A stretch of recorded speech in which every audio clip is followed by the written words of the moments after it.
समय एक ऐसा अदृश्य तत्व जिसने इंसान को सभ्यता की राह दिखाई। क्या आप जानते हैं कि समय को मापने की हमारी यात्रा हजारों साल पुरानी है। यह कहानी है कैसे एंशिएंट सिविलाइजेशंस ने सूरज और चंद्रमा का सहारा लेकर टाइम का ज्ञान हासिल किया और कैसे मॉडर्न साइंस ने इसे एटॉमिक क्लॉक्स तक पहुंचाया। चलिए समय नापने की इस रोमांचक जर्नी को समझते हैं।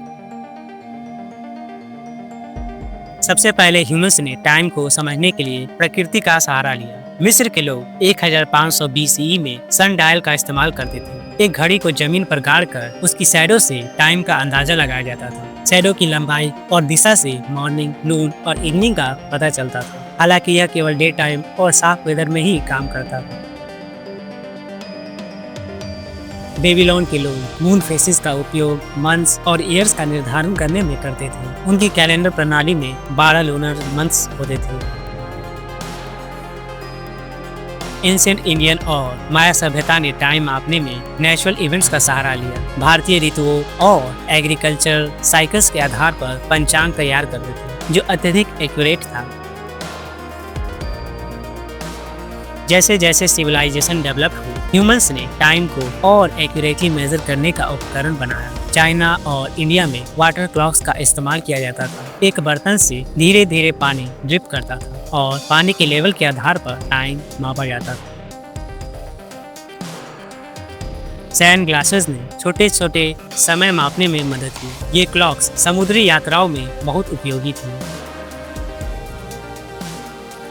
14वीं शताब्दी में यूरोप में बड़ी बड़ी मैकेनिकल क्लॉक्स बननी शुरू हुई। इनमें गियर्स और पेंडुलम का इस्तेमाल किया गया। ये पब्लिक प्लेसेस पर लगाई जाती थी और लोगों को टाइम बताने का काम करती थी।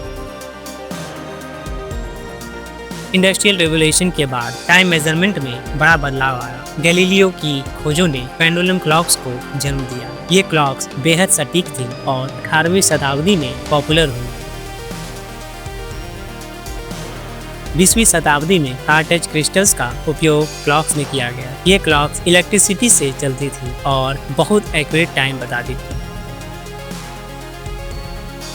1950 में एटॉमिक क्लॉक्स का आविष्कार हुआ, जो टाइम मापन की सबसे एडवांस टेक्नोलॉजी है। इसमें सीसियस एटम का उपयोग होता है, जो हर सेकंड अरबों बार वाइब्रेट करता है। यह क्लॉक इतनी एक्यूरेट है कि 1 लाख साल में सिर्फ 1 सेकंड का फर्क आएगा।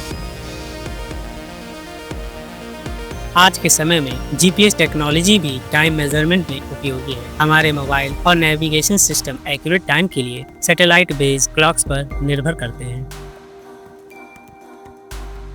समय को मापने की यह यात्रा केवल टेक्नोलॉजिकल डेवलपमेंट की कहानी नहीं है, बल्कि यह ह्यूमन थॉट और फिलॉसफी का रिफ्लेक्शन भी है। आइंस्टीन के रिलेटिविटी थ्योरी ने यह सवाल उठाया कि टाइम हर जगह एक जैसा नहीं होता। स्पीड और ग्रेविटी के आधार पर टाइम बदल सकता है।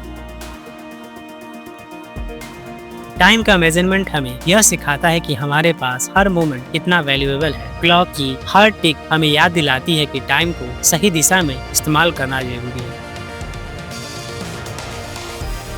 टाइम को लेकर कई पोएट्स और फिलोसोफर्स ने गहन विचार किए। कालिदास ने अपने वर्क्स में टाइम की शक्ति को महत्व दिया, जबकि मॉडर्न राइटर्स ने टाइम को ह्यूमन एग्जिस्टेंस से जोड़कर देखा। टाइम मेजरमेंट की यह जर्नी हमें बताती है कि ह्यूमंस ने कैसे क्यूरियोसिटी, मेहनत और क्रिएटिविटी से टाइम जैसे अदृश्य तत्व को समझने की कोशिश की। आज जब हमारे पास स्मार्ट वॉचेस और डिजिटल क्लॉक्स हैं, यह इम्पोर्टेंट है कि हम टाइम का महत्व समझें और इसे व्यर्थ न जाने दें। समय केवल एक मापक नहीं है, यह हमारे एग्जिस्टेंस का अभिन्न हिस्सा है। तो अगली बार जब आप क्लॉक देखें तो इसे केवल टाइम बताने वाला यंत्र न समझें। यह हमारे सिविलाइजेशन की हजारों साल की मेहनत और साइंस का सिंबल है। मुझे आशा है कि आपको यह वीडियो अत्यंत पसंद आया होगा। मिलता हूँ मैं आपसे अगले वीडियो में एक नए टॉपिक के साथ। तब तक के लिए बाय बाय।